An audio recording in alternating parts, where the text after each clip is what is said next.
thrusts her fingers into the back pockets of her jeans and leans against the cupboard. She's waiting, but she doesn't have to say it. She won't wait long. She nods in the direction of their bedroom. "I packed a bag for you," she says, "depending on what you decide." Nothing fills the silence between them. The Philco on the kitchen counter, which usually squawks livestock prices at this hour, sits mute.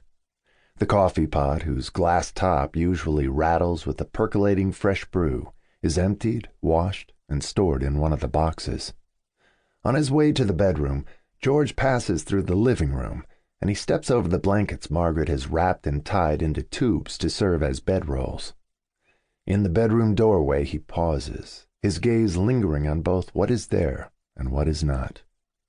The white chenille bedspread rises over the mound of one pillow, but then slopes down to flatness on the other side. The alarm clock ticks on the bedside table.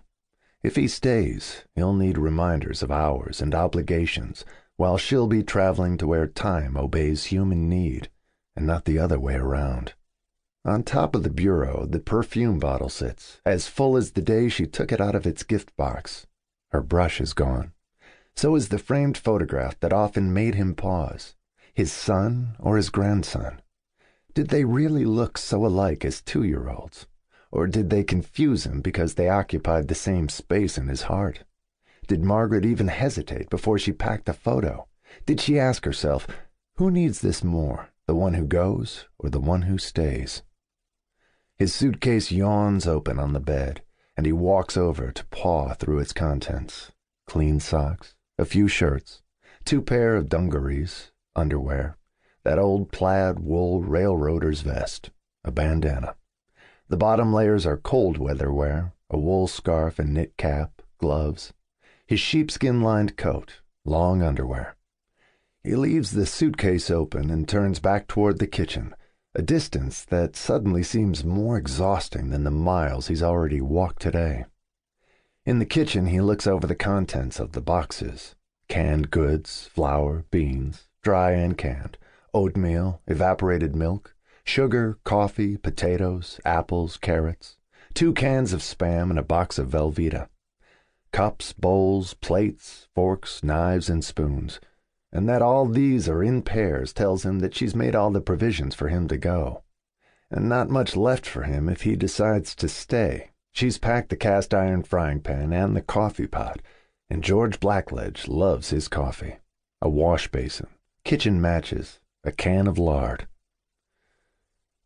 "What do you mean to cook on?" George asks. Margaret shrugs. "An open campfire if need be. I've got a few camping things set out back, including that old wire grill you used to set up on rocks over a fire." With this speech her voice quavers, but not with emotion.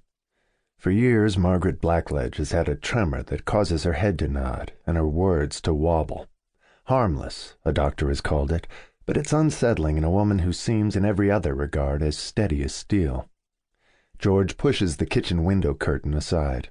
Yes, she's backed their car, an old humpbacked Hudson Commodore, out of the garage, and a few more supplies for her journey lie in the grass.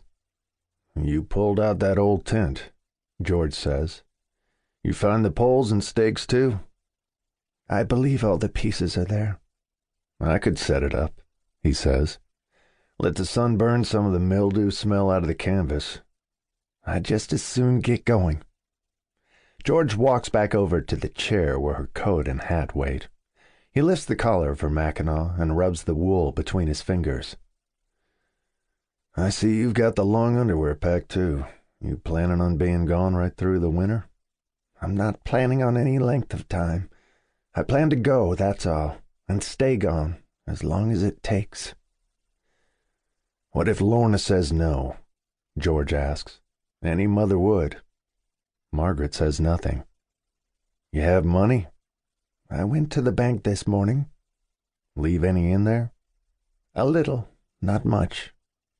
"There wasn't much to begin with." Margaret's suitcase is waiting by the back door. When she glances in its direction, George feels his eyes smart and his throat tighten. "Think this through, Margaret. What you're aiming to do—" "I'll do. You ought to know that by now."